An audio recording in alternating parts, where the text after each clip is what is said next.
వేస్తుంది. ఈ మూడింటిని గురించి తెలుసుకుందాం. శృతమీ ప్రజ్ఞ అంటే ఏమిటి?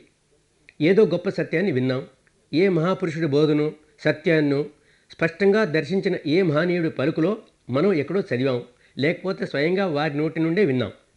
ఇది శృతమయీ ప్రజ్ఞ. ఇది శృతమయీ జ్ఞానం. వినడం వల్ల వచ్చే జ్ఞానం మంచిదే. ఎందుకంటే మనం ఇక్కడ నుండే కదా పని మొదలెట్టాల్సింది. ఈ శృతమయీ జ్ఞానం ఉంటేనే మనం ఇంకా ముందుకు సాగి మన సొంత జ్ఞానాన్ని మేల్కొల్పుకోగలుగుతాం. కానీ శృతమయీ జ్ఞానం అంతా వేరే వాళ్ళ జ్ఞానమే, మనది కాదు. ఈ విషయం మనం చాలా బాగా తెలుసుకోవాలి. శృతమయీ జ్ఞానం మంచిదే. ఎందుకంటే దానివల్ల మనకు ప్రేరణ కలుగుతుంది, మార్గదర్శకత్వం లభిస్తుంది. దాని తర్వాత మనం ఇంకో అడుగు ముందరికి వేస్తాం. ఈ ముందడుగునే చింతనామయీ ప్రజ్ఞ అన్నారు. దేని గురించి చదివామో, ఏ విషయం విన్నామో, ఇప్పుడు దాని గురించి కొంచెం ఆలోచించి మననం చేసి చూస్తాం. మనం మనుషులం కదా, మననం చేయడం మన స్వభావం, సహజ స్వభావం. అందువల్లే మనుషులను మనుపుత్రులు అంటారు. కథలు వాటి స్థానంలో అవి.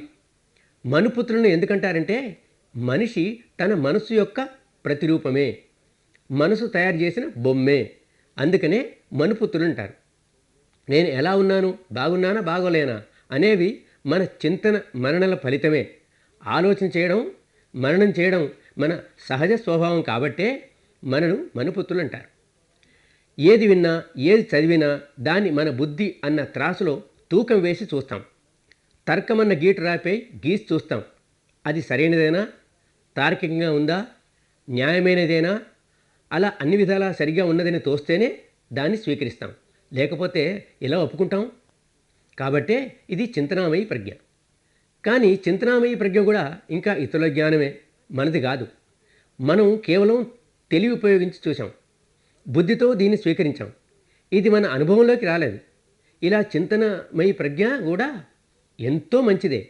మనకు మేలు చేకూరుస్తుంది, ప్రేరణ కలిగిస్తుంది, మార్గదర్శకమవుతుంది. దీంతో మనం ఇంకొక అడుగు ముందుకు వేస్తాం. ఇలా ముందడుగు వేస్తేనే భావనామయీ ప్రజ్ఞ. భావన అన్న పదం యొక్క అర్థం ఇన్ని సంవత్సరాల్లో ఎంతో మారిపోయింది. ఈ రోజుల్లో భావనను సెంటిమెంట్ దాని కిందే వాడతారు. 20 శతాబ్దాలకు పూర్వం వ్యావహారిక భాషలో ఏదైతే సంభవిస్తోందో, ఈ క్షణంలో మనసులో ఏ ఘటన అయితే జరుగుతోందో దాన్నే భావన అనేవారు.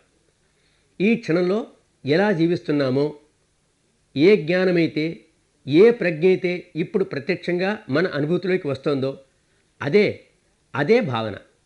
ఏవో విన్న మాటలు కాదు, ఎక్కడో చదివిన జ్ఞానము కాదు, కేవలం చింతన మనలో చేసితే లభించిన జ్ఞానం కాదు. మన అనుభవంలోకి వచ్చిన జ్ఞానాన్నే భావనామయీ ప్రజ్ఞ అన్నారు. మన అనుభూతిలోకి వచ్చిన ప్రజ్ఞే భావనామయీ ప్రజ్ఞ. ఆ ప్రజ్ఞే మనకు మంచి చేయడం మొదలెడుతుంది. ఇతరుల జ్ఞానం మనకు ఎరువే కానీ తిండి కాదు. జ్ఞానం మనది మేల్కొంటుంది, ప్రజ్ఞ మనది జాగృతం అవుతుంది, మంచి మనకు జరుగుతుంది, వికారాలు మనవి దూరం అవుతాయి. కానీ తరచుగా వచ్చే కష్టం ఇదే. ఈ శృతమీ ప్రజ్ఞ ఏదైతే ప్రజ్ఞకు మొదటి అడుగో అక్కడే మన బండి ఆగిపోతుంది. ఒక్క అడుగు కూడా ముందుకు వేయలేం. ఒకవేళ ఈ బండి కదిలినా అది చింతనామయీ ప్రజ్ఞ దగ్గర ఆగిపోతుంది, అంతకు మించి ముందుకు సాగదు. మనం భావనామయీ ప్రజ్ఞను మేల్కొల్పకపోతే, సత్యం మన అనుభూతిలోనికి రాకపోతే దానివల్ల రావాల్సిన లాభాలు ఏవీ రావు. తరచుగా ఇదే జరుగుతుంది కూడా. మనం ఏ కుటుంబంలో జన్మిస్తామో, ఏ సమాజంలో పెరుగుతామో, ఆ సమాజపు నమ్మకాలను, విశ్వాసాలను చిన్నప్పటి నుండి విని విని ఆ రంగులను మన బుద్ధిపై పులుముకుంటాం. ఆ పొరల్లో ఎంతో గొప్పవి అంతే. మనం పారపర్యంగా దేన్ని నమ్ముతామో మనకిదే సరే, మిగతావన్నీ తప్పే అన్న అభిప్రాయంతో ఉంటాం. కాబట్టి శృతప్రజ్ఞ వినికిడి మాటలను గుడ్డి నమ్మకంతో ఒప్పుకుంటూ వస్తాం. అందులో మన బుద్ధి ఉపయోగించాల్సిన పని కూడా లేదు. అందువల్లే మన బండికి బ్రేక్ పడింది. ఒక్కోసారి వీటిని గుడ్డి నమ్మకంతోనే కాదు, భయంతో కూడా నమ్ముతుంటాం. మనం మనుషులం కదా, మన సహజ స్వభావం వల్ల ఎప్పుడైనా మనం ఈ విశ్వాసాలను చింతనమన చేసి ఇవి న్యాయ సంగతమా కావా, యుక్తి సంగతమా కావా, అవి కొంచెం తర్క వితర్కాలు చేయడం మొదలెట్టామనుకోండి, వెంటనే మన పెద్దలు, సమాజంలో గొప్పగా పూజింపబడేవారు, నాయకులు మొదలైన వారంతా తమ తమ సింహాసనాలకు ముప్పు వస్తుందని తలుస్తారు. మనొక మొట్టికాయ మొట్టి, ఒరేయ్ శుంఠ, నువ్వు మన సంప్రదాయ మహాపురుషుల మాటను కాదంటావా, వాటినే శంకిస్తావా, వాటిపై నీకు శ్రద్ధాభక్తులు లేవా, దాని పరిణామం ఏంటి తెలుసా? చనిపోయిన తర్వాత నువ్వు ఘోర నరకం పాలవుతావు తెలుసా అని ఇక ఆ నరకయాతనలన్నీ ఏకరు పెడతారు. ఈ మాటలన్నీ విని వాడు ఎంతో గాబరా పడిపోతాడు. వాడి వెంట్రుకలన్నీ భయభ్రాంతులతో నిక్కపడుచుకుంటాయి. బాబోయ్, అలాంటి నరకం నుండి నన్ను నేను రక్షించుకోవాలంటే మీరు చెప్పేవన్నీ నమ్ముతాను బాబు, నాకు అలాంటి నరకం వద్దు అంటాడు. కాబట్టి భయభీతులతో నమ్మాల్సిందే, స్వీకరించవలసిందే. అందువల్ల నమ్ముతాం. అప్పుడప్పుడు ఈ సాంప్రదాయ గురువులు ఆశ కూడా చూపిస్తుంటారు. చూడు బాబు, మన సాంప్రదాయంలో ఏ ఏ మాటలు ఉన్నాయో, ఏ ఏ విశ్వాసాలు ఉన్నాయో వాటిని ఏ తర్క వితర్కాలు లేకుండా కిమ్మనకుండా ఉన్నది ఉన్నట్లు నమ్మితే నీకేమొస్తుందో తెలుసా? చనిపోయిన తర్వాత నీకు స్వర్గం లభిస్తుంది. ఆ స్వర్గంలో ఎంత అందమైన అప్సరస్సులు ఉంటారో, ఎంత దివ్యమైన సారా సురాపానాలు ఉన్నాయో తెలుసా? ఇవేగాక ఇంకా ఎన్నెన్నో ఉంటాయి అంటావు. ఆ స్వర్గాన్ని వర్ణిస్తుంటే మనవాడి నోట్లో నీరుట మొదలవుతుంది.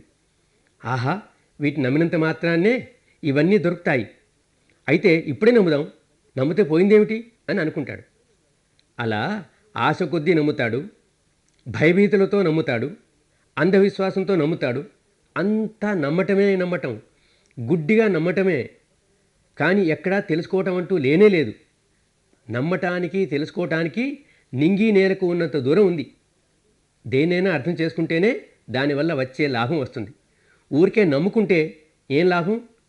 కానీ ఎక్కువ జనం వారి బండ్లను ఇక్కడే ఆపుతుంటారు, ముందుకు సాగరు. ఎవరైనా కాస్త ధైర్యం చేసి తమ బుద్ధిని ఉపయోగించి చింతనలు చేస్తూ ముందడుగు వేసినా బండి అక్కడే ఆగిపోతుంది. ఆలోచించడం మొదలెట్టినా కూడా తన పారంపరిక విశ్వాసాలకే వకీలవుతుంటాడు. తనలో తనే వాటిని సమర్థించుకుంటాడు. మా నమ్మకాలు చూడు ఎంత గొప్పవో, మిగతా అందరివి ఎన్ని తప్పులో అని పిడివాదం చేస్తాడు. మా నమ్మకాలు చాలా గొప్పవి అలా బుద్ధితోనే నమ్ముతూ నాకన్నా తెలిసినవాడు ఎవడున్నాడని అహంకారం పెంచుకుంటాడు. ఆ గర్వంతోనే నేను ధర్మాన్నంతా తెలుసుకున్నానని, అన్ని విశ్వాసాలను తెలుసుకున్నానని, ఆధ్యాత్మికత అంతా తనకు పూర్తిగా అర్థమైందని తలపోస్తుంటాడు. ఓష్, నాకంతా అర్థమైంది ధర్మం అంటే, కానీ ఇంకా ఏం అర్థం కాలేదు, నమ్మడం తప్ప. ఊరికే నమ్ముతున్నాడు బుద్ధి స్థాయిలో. ఇంతకుముందు బాగా వేసిన తనమేవాడు ఇప్పుడు బుద్ధితో నమ్ముతున్నాడు అంతే. కానీ ఇదంతా నమ్మడం మాత్రమే, కానీ అర్థం చేసుకోవడం ఏమీ లేదు. అహంకారాన్ని నెత్తికెక్కించుకొని తన చుట్టూ అడ్డుగోడలు కట్టుకున్నాడు. ఇప్పుడు ముందుకు అడిగే వేయడు. ఎంతో ధైర్యం చేస్తా కానీ ముందడుగు వేయలేడు. వేస్తేనే ఏదైనా లాభం వస్తుంది. వచ్చే లాభం ఏదో శృతమీ జ్ఞానంతో కానీ చింతనామయ జ్ఞానంతో కానీ రాదు, భావనామయ ప్రజ్ఞతోనే వస్తుంది. తన లోపల ఏం సంభవిస్తోందో, ఏ ప్రజ్ఞ అయితే తన లోపలే జనించిందో, అనుభూతుల ఆధారంగానే ఏది వికసించిందో ఆ ప్రజ్ఞ మనకు మేలు చేస్తుంది. ఎవరిలో ప్రజ్ఞ మేలుకుంటుందో వారు ముక్తులవుతారు. ఎవరో సిద్ధార్థ గౌతమునిలోనే ప్రజ్ఞ మేలుకుంటుంది, దాంతో కేవలం అతనికే ముక్తి లభించింది. సిద్ధార్థ గౌతముడు మాత్రమే ముక్తుడయ్యాడు, ఇంకెవరో కాలేదు. ఇంకెవరో ముక్తులు కానే కారు. ఇతరులకు ప్రేరణ కలగవచ్చు, మార్గదర్శనము లభించవచ్చు. అందువల్ల ప్రతి వ్యక్తి తనలో తాను ప్రజ్ఞ మేల్కొల్పాల్సిందే. ప్రతి వ్యక్తి స్థితప్రజ్ఞుడు కావాలి. ప్రతి ఒక్కరూ ప్రజ్ఞలో స్థితమవ్వాలి. స్థితప్రజ్ఞులు ఎవరో అయ్యారు, మనకు ముక్తి రావాలి అంటే ఎక్కడన్నా కుదురుతుందా? వీలు కాదు. కాబట్టి మన సొంత ప్రజ్ఞను మేల్కొల్పుకుంటేనే మనకు మేలు జరుగుతుంది. దీనికి ఒక ఉదాహరణ తీసుకుందాం. ఒకతనికి ఆకలేసి ఎంతో మంచి హోటల్కి వెళ్ళాడు. ఆ హోటల్లో కూర్చున్న తర్వాత బేరర్ వచ్చి మెనూ కార్డు అందించాడు. ఆ మెనూ కార్డు చూసి, ఓహో, ఇవాళ ఇక్కడ మంచి భోజనం ఉందే, ఎంతో రుచికరమైన భోజనమే ఉంటుంది అని నోరూరింది. ఇది మొదటి సీను. ఇక రెండో సీన్లో తన కోసం భోజనం తెమ్మని ఆర్డర్ ఇస్తాడు. ఇప్పుడు భోజనం రావడానికి కొంత ఆలస్యం అవుతుంది, కొంచెం వేచి ఉండాల్సి ఉంటుంది. ఈ పక్క ఆ పక్క చూస్తాడు. అందరి ముఖాలు చూసి ఇవాళ భోజనం ఎంతో రుచిగా ఉన్నట్టుందే అని అనుకుంటాడు. మళ్ళీ నోరు ఉంది. ఇలా రెండవ ఘటన జరిగిపోయింది. ఇక మూడవది, బేరర్ భోజనం తెచ్చి వడ్డిస్తాడు. వడ్డించిన భోజనం తింటాడు.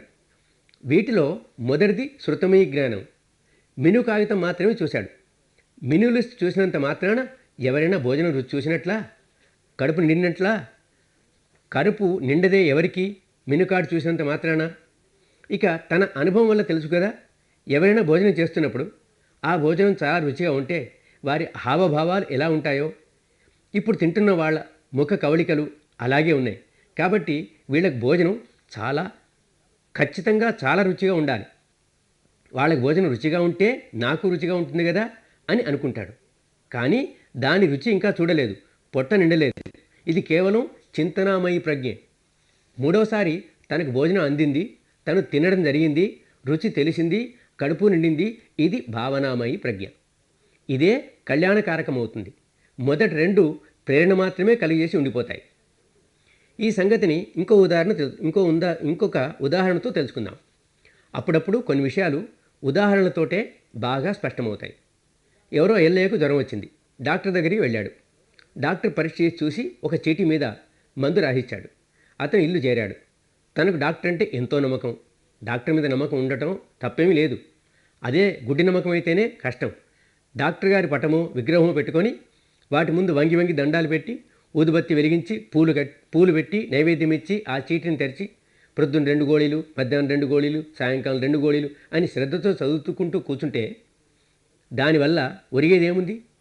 మనమంతా చేసేది ఇదే. అలా చేస్తే జ్వరం తగ్గుతుందా?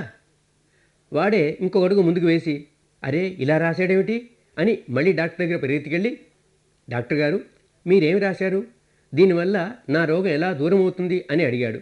డాక్టర్ గారు చాలా తెలివైనవాడు. ఎంతో ఓర్పుతో తెలియజేస్తాడు.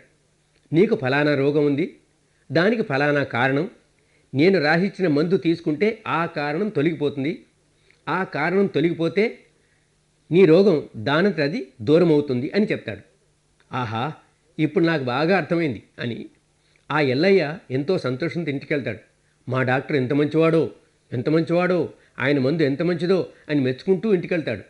ఇంటికి వచ్చి ఇరుగు పొరుగు వాళ్ళతో కొట్లాడడం మొదలు పెడతాడు. మీ అందరి డాక్టర్లు పనికిమాల వాళ్ళు, మీ డాక్టర్లు అందరి మందులు పనికిరానివి. మా డాక్టర్ అందరికంటే మంచివాడు, నా డాక్టర్ మందు కూడా అంతే. కానీ వీడికి మాత్రం మందు తీసుకోవటం అంటూ లేనే లేదు. అందరితో పోట్లాడటం మాత్రమే వచ్చు. మనమంతా మన మతాల పేరిట చేసేది ఇదే. ధర్మం కుంటుబడి సంప్రదాయం మాత్రమే మిగిలిపోతే జరిగేదంతా ఇదే. ప్రతి మహాపురుషుడు ప్రజలు పడే దుఃఖం చూసి దానికి మూల కారణమైన రోగమేందో తెలుసుకుంటాడు. ఎంతో కరుణాపూరిత చిత్తంతో ఆ రోగం పోవటానికి మందును పంచిపెడతాడు. ఈ మందు తీసుకోండి, ఈ ఔషధం సేవించండి, ధర్మమనే ఈ ఔషధాన్ని సేవించండి, మీ దుఃఖాలన్నీ దూరం అవుతాయని చెప్తాడు. కానీ మనం ఆ మందు గిందు తీసుకోం. వైద్యుని పొగుడుతూ, ఆయనకు వంగి వంగి నమస్కారం చేస్తూ, ఆయన ఆదేశాలను వల్లవేస్తూ అందరితో పోట్లాడుతుంటాం. కానీ ఆయన ఇచ్చిన ధర్మౌషధం మాత్రం సేవించటం లేదు. ఇలా గుడ్డి నమ్మకమేనని తెలుసుకొని బుద్ధి కాస్త ఉపయోగించి ఇది మంచిది, మా డాక్టర్ చెప్పింది ఈ కారణాల వల్ల మంచిది అంటానేమే కానీ ఆ ఔషధం మాత్రం తీసుకోం. ఎప్పుడు ఆ మందు తీసుకుంటామో అప్పుడే భావనామయి ప్రజ్ఞ అవుతుంది. అప్పుడే ఆ మందు పనిచేయడం మొదలెట్టి మనకు మేలు చేస్తుంది, రోగమంతా దూరమవుతుంది. సమ్యక్ దర్శనం అంటే ఈ భావనామయి ప్రజ్ఞే. ఇది మనచే అనుభవింపడి మనలో జ్ఞానాన్ని మేలుకొల్పుతుంది. అది మనకు కళ్యాణదాయకం అవుతుంది. కాబట్టి 1,00,000 సార్లు ధర్మశాస్త్రాలు పఠించినా, వాటిని వినిపించడం చేసినా, చింతన మననలు చేసినా సత్యం మన అనుభూతిలోకి రాదు. అలా సత్యం మన అనుభూతిలోకి రావటానికి మన లోపల ఒక రకం శక్తిని ప్రకృతి ప్రసాదించింది కదా. ఆ శక్తిని నీకు నాకే కాదు అందరికీ ప్రసాదించింది. మరి దాన్ని ప్రకృతి అనకపోతే పరమాత్మ ఇచ్చాడను, అల్లామియా ఇచ్చాడను, ఎవరో ఒకరు ఇచ్చారు కదా. ఆ శక్తి అది మేలుకుంటే మనలో ప్రజ్ఞను జాగృతం చేసుకోవచ్చు. ఆ శక్తిని మనం దాచి ఉంచి, లేక సుషుప్తిలో ఉంచి, నిద్రలో ఉంచి, కేవలం శృతమయ జ్ఞానంతో, చింతనామయ జ్ఞానంతో ఆ శక్తి మేలుకుంటుంది, మనకు వాటిల్లే భావనామయ ప్రజ్ఞ వచ్చేస్తుంది అనుకోవటం ఏది కాదు. అలా ఎన్నిటికీ జరగదు.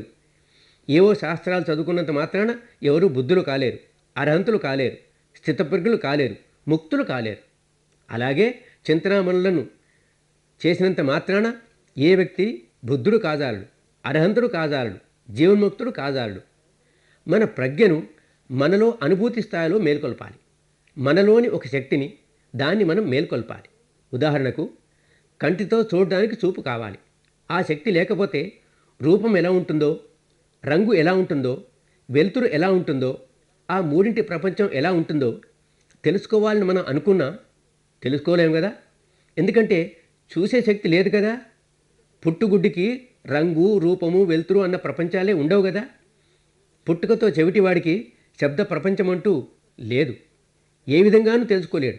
శబ్దం ఎలా ఉంటుందో అలాగే మన ప్రజ్ఞను మేలుకొల్పడానికి కూడా మనలో ఒక విశేషమైన శక్తి ఉంది.